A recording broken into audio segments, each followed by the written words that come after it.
ঢাকা গাবতলী থেকে গাজীপুর চৌরাস্তা থেকে মাওনা ও অপরদিকে কালিয়াকৈর চন্দ্রা পর্যন্ত মহাসড়ক জুড়ে এখন যেন একচ্ছত্র দখলে বসুমতী ও তাকুয়া পরিবহন। এই দুই পরিবহনের বেপরোয়া চলাচল ও অব্যবস্থাপনায় প্রতিদিনই বাড়ছে যানজট, দুর্ঘটনা এবং সাধারণ যাত্রীদের ভোগান্তি। চ্যানেল এইচ-এর গাজীপুর জেলা প্রতিনিধি মনির হোসেনের তথ্যচিত্রে থাকছে বিস্তারিত। স্থানীয় সূত্রে জানা যায়, বসুমতী ও তাকুয়া পরিবহনের অধিকাংশ বাসেরই নেই রুট পারমিট ও সরকারি করের নিয়মিত পরিশোধ। তবুও তারা প্রতিদিন শত শত গাড়ি নিয়ে মহাসড়কে চলাচল করছে অবাধে। বেপরোয়া গতি ও প্রতিযোগিতামূলক চালানোয় প্রায় ঘটে বড় দুর্ঘটনা।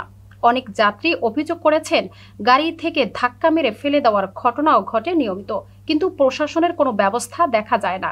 চন্দ্রা ফায়ার সার্ভিসের সামনে পুলিশ বক্সে সরজমিনে গিয়ে দেখা যায় ট্রাফিক টিআই ও সার্জেন্টরা নীরব ভূমিকা পালন করছেন। সাধারণ যাত্রীরা বলছেন, রাস্তা যেন পরিবহন মালিকদের হাতে বন্দী হয়ে গেছে, পুলিশ শুধু দেখছে। তাকুয়া পরিবহনের বেপরোয়া চলাচল নিয়ে জানতে চাইলে চন্দ্রা পুলিশ বক্সে দায়িত্বে থাকা টিআই বলেন, গরমের কারণে বিশ্রাম নিচ্ছিলাম, দুই একটি পরিবহনের নামে মামলা করা হয়েছে, তবে বিষয়টি নিয়ে বিস্তারিত কথা বলতে তিনি রাজি হননি। স্থানীয় যাত্রী ও পথচারীরা অভিযোগ করে বলেন, প্রশাসনের দুর্বলতার কারণে প্রতিনিয়ত বাড়ছে তাকুয়া ও বসুমতী পরিবহনের দৌরাত্ম্য। ফলে মহাসড়ক জুড়ে তৈরি হচ্ছে ভয়াবহ যানজট, অতিষ্ঠ হয়ে পড়েছে হাজারো মানুষ।